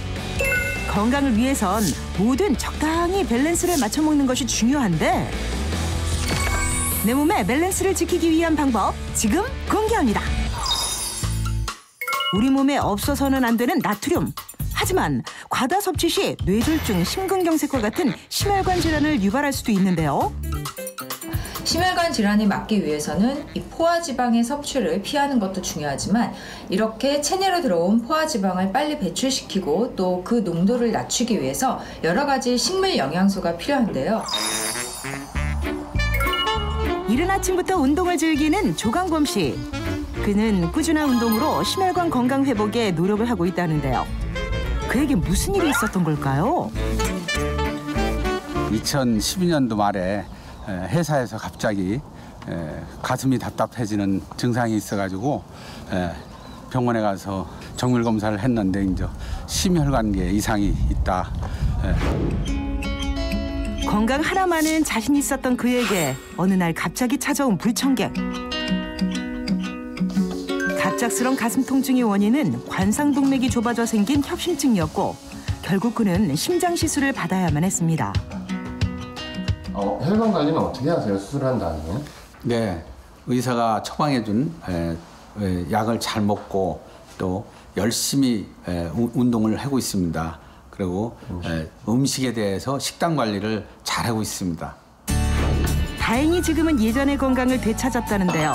소중한 일상을 잃을 뻔한 아찔한 경험 이후 그의 식단엔 어떤 변화가 생겼을까요? 제가 혈관에 대해서 공부를 하다가 비타민 P가 혈관에 좋다는 것을 알게 되어서 음식에다 그 비타민 P를 넣어서 먹고 있습니다. 비타민 P라고요? 비타민 A, B, C 등 다양한 비타민을 알고 또 먹고 있지만 비타민 P는 왠지 좀 생소한데요? 비타민 P는 바이오 플라보노이드라고도 하는데 대표적인 항산화 물질입니다. 특히 이 비타민 C와 같은 항산화 작용을 도울 뿐 아니라 직접적으로 이 혈관 내 콜레스테롤 수치를 낮춤으로써 동맥경화나 혈전을 예방하는 효과가 있습니다.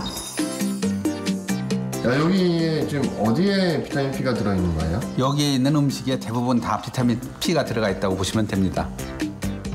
각기 다른 식재료들로 만들어진 반찬들. 이 안에 숨은 비타민 P의 정체를 확인해 보기로 했는데요. 하지만 일반적인 한식 밥상과 크게 다르지 않은 조리 과정.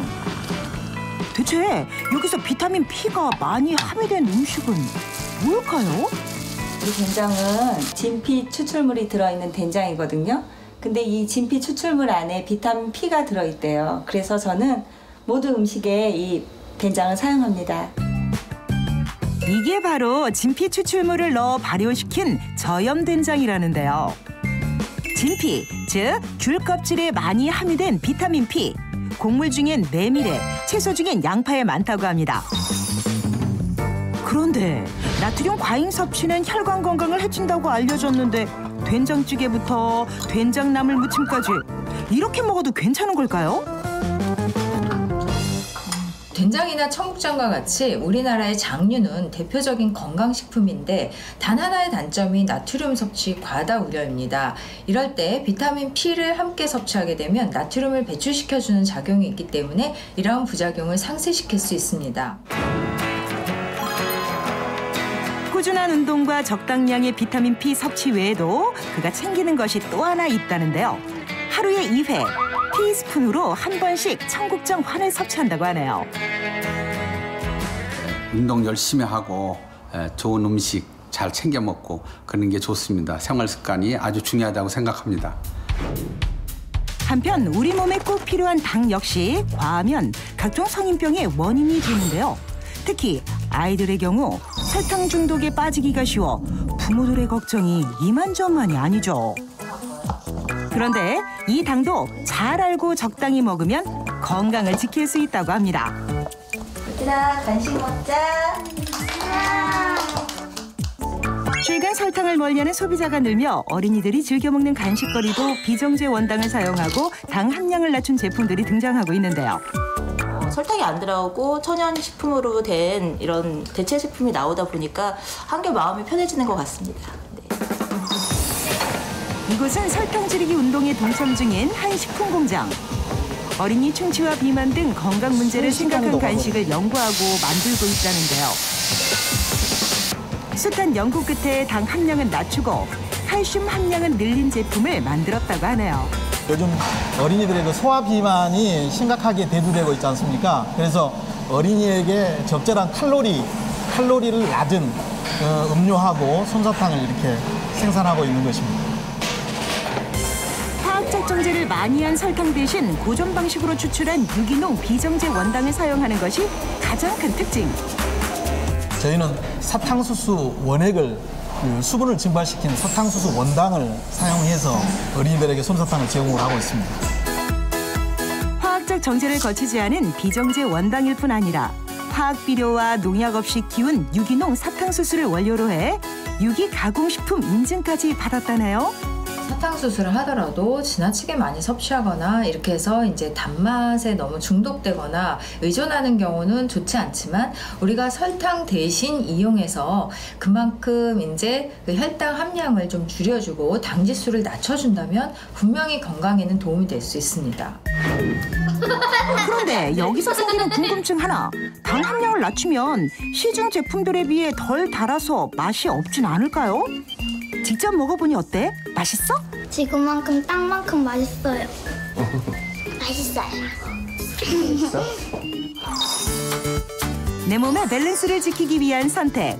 뭐든 과하지 않게 적당히 내 몸에 맞는 영양 섭취로 건강 챙기시길 바랍니다. 네, 이번에 함께 하실 영상은요. 베트남과 중국 본토의 맛을 그대로 즐길 수 있는 비법 준비되어 있고요. 그리고 대한민국의 안전을 책임지는 기발한 아이디어에 대한 내용이 준비되어 있습니다. 네. 한번 확인해 보시죠.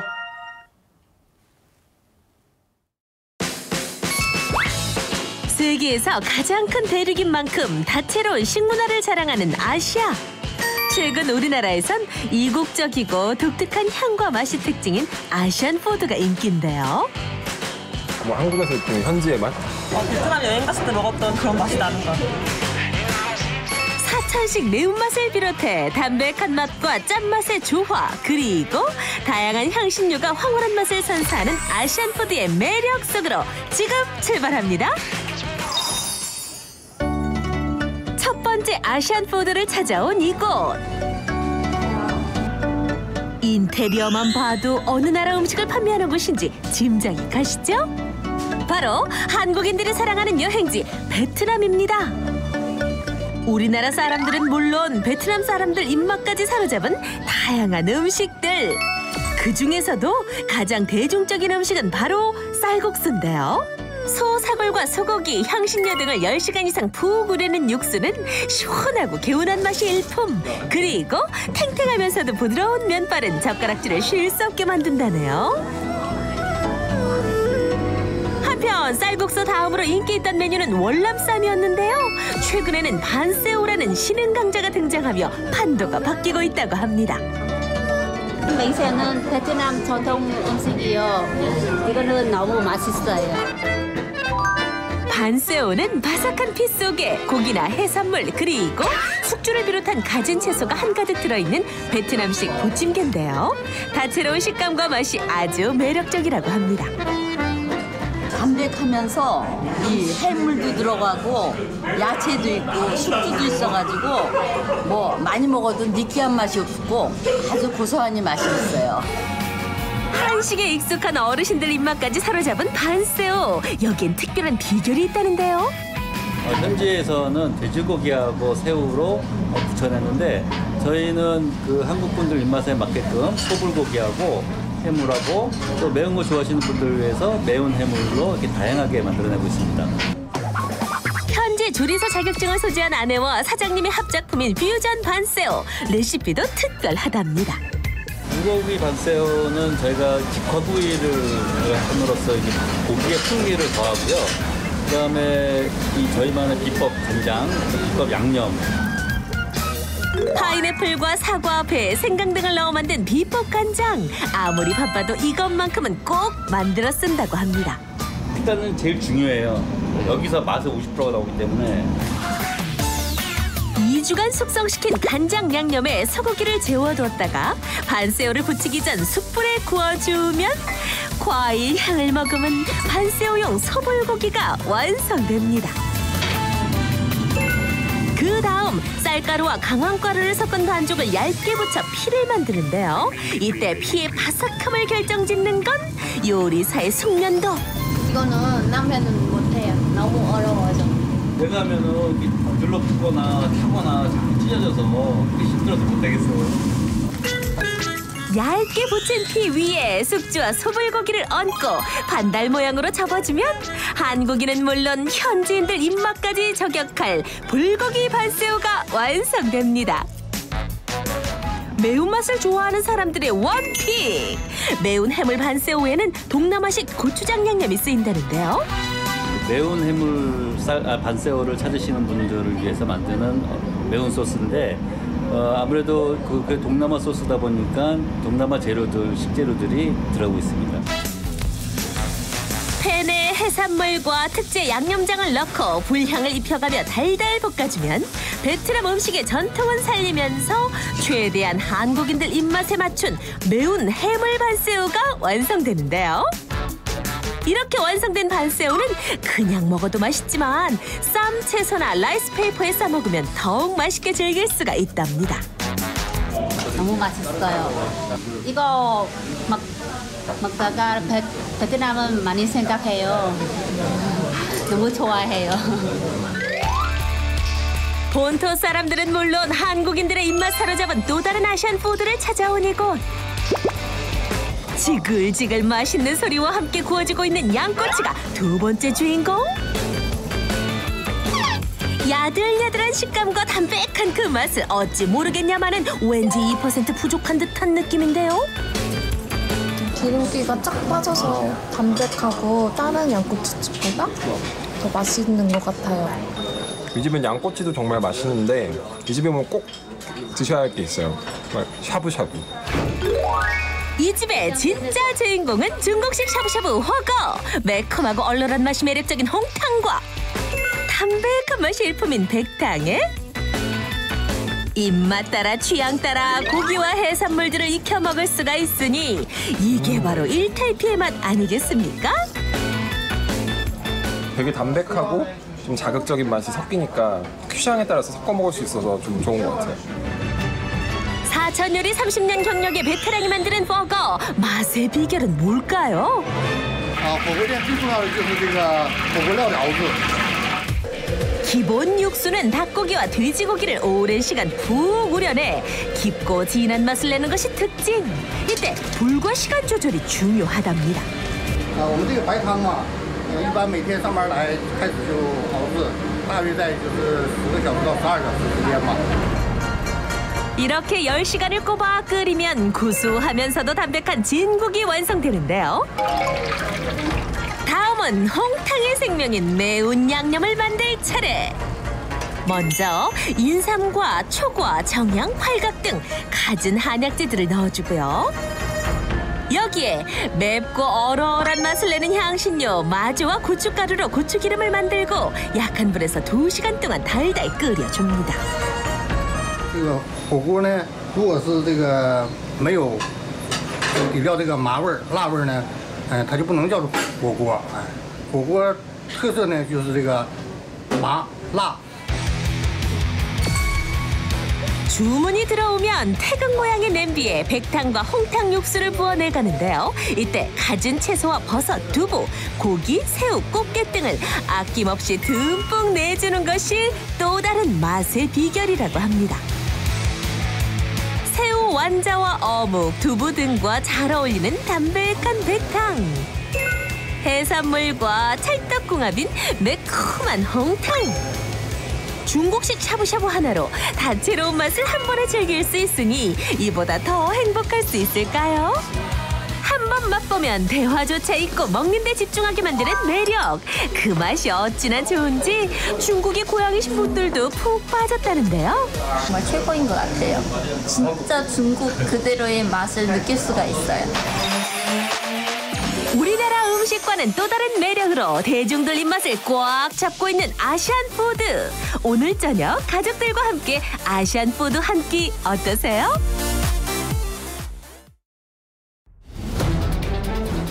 CCTV 관제센터에서는 24시간 쉬지 않고 시민의 안전을 지키고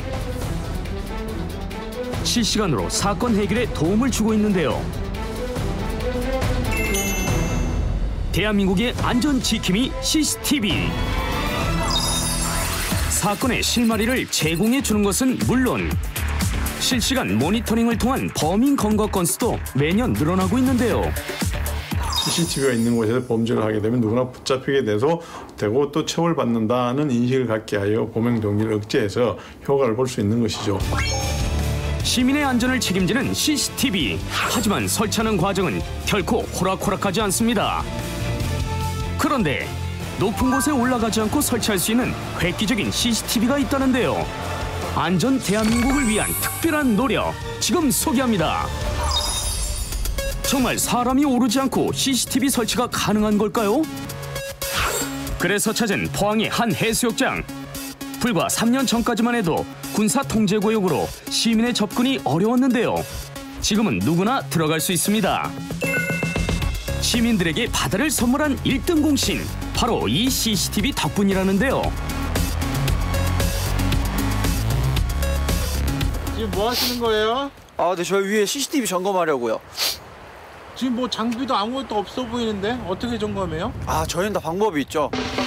도대체 무슨 수로 저 높은 곳에 올라가나요? 꼭대기에서 저절로 내려오는 CCTV. 설마 카메라에 발이 달린 건 아니죠? 카메라가 내려오네요. 신기해요. 네, 저희 이게 모터를 이용해서 여기 연결돼 있는 로프를 풀었다가 당겼다가 하면서 저희 카메라를 자유자재로 승강시킬 수 있는 게 저희 제품의 특징입니다. 특수 장치가 달려있어 버튼만 누르면 카메라가 알아서 오르락 내리락 합니다. 사람이 직접 올라가야 했던 기존의 CCTV와는 달리 안전하고 쉽게 폐쇄로 카메라를 설치하고 유지 보수할 수 있습니다. 이 특별한 장치를 만든 곳을 찾아가 봤습니다. 토를 갖다가 20년 전부터 CCTV를 연구해온 김웅욱 대표. 어떻게 이런 CCTV를 개발하게 된 걸까요? 기존에 도로 위에 높은 곳에 카메라를 설치를 해놨습니다. 그 카메라를 설치하거나 유지하기 위해서 사다리를 타고 올라가거나 고소차를 이용해서 작업을 하게 되는데 사람이 추락하거나 고소차가 넘어지는 그런 위험이 늘 상존하고 있었습니다. 그것을 개선하기 위해서 고민 끝에 만들어진 제품이 성황식 CCTV 폴입니다. 여기에서 멈추지 않고 산업 분야에도 유용하게 쓰일 CCTV를 만들고 있다는데요. 고해상도의 실화상 카메라입니다. 이것은 열화상 카메라. 사람이 쉽게 접근할 수 없는 장소에 설치돼서 안전사고 예방이나 화재 예방, 재해 예방을 하기 위해서 널리 사용될 수 있기 때문에 개발하고 있는 겁니다. 오랜 연구 개발 끝에 탄생한 CCTV. 국내 유명 기업뿐만 아니라 해외 여러 국가에서도 그의 노력을 인정받았는데요.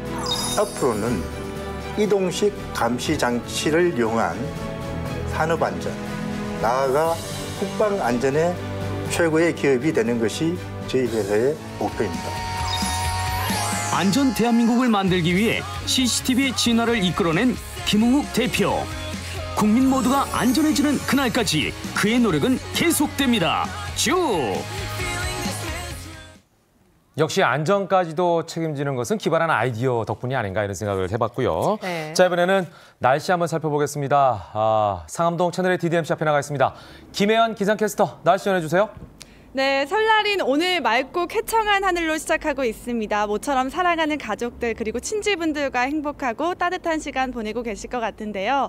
현재 서울 기온은 영하 5도를 기록하고 있습니다. 어제보다 2도가량 낮은 기온으로 출발하고 있고요. 한낮에는 기온이 조금씩 오르면서 영상 4도를 기록하겠습니다. 기온은 영상권을 회복하겠지만 추위는 여전하니까요. 옷차림 따뜻하게 하시기 바랍니다. 자세한 날씨는 화면으로 전달해 드리겠습니다. 오늘 대체로 맑겠습니다. 제주엔 낮까지 많지 않은 빗방울이 떨어지거나 눈이 날리겠습니다.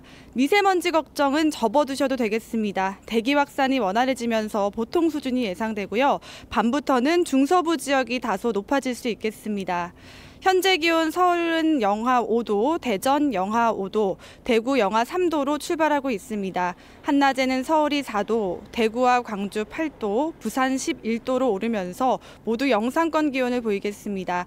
낮과 밤의 기온차는 크니까요. 일교차에 맞는 적당한 옷차림 하시기 바랍니다. 대기는 무척 건조합니다. 서울을 포함한 경기와 강원, 충북과 영남에는 건조특보가 발효 중입니다. 성묘길의 불씨관리 더욱 주의하셔야겠고요. 오늘 밤부터 내일까지 해안과 내륙에는 바람이 매우 강하게 불겠습니다. 화재 사고 일어나지 않도록 작은 불씨도 눈여겨보시기 바랍니다. 남은 설 연휴 기간에 큰 추위는 없겠고요. 일요일과 월요일엔 제주에 비가 지나겠습니다.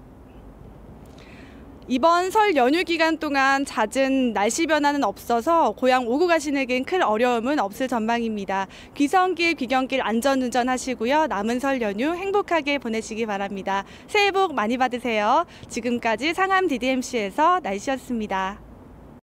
2월 16일 금요일 설에 함께했습니다. 생방송 김윤욱의 굿모닝. 오늘도 알찬 내용으로 함께했는데요. 미국의 링컨 대통령이 이런 말을 했다고 하는군요. 네. 사람은 행복하기로 마음먹은 만큼 행복하다. 네, 그렇습니다. 시청자 여러분들도 보다 행복한 마음으로 새해 맞이하시고요. 저희는 다음 주 월요일 아침 7시 30분에 찾아뵙겠습니다. 함께해주신 여러분 고맙습니다. 새해 복 많이 받으십시오.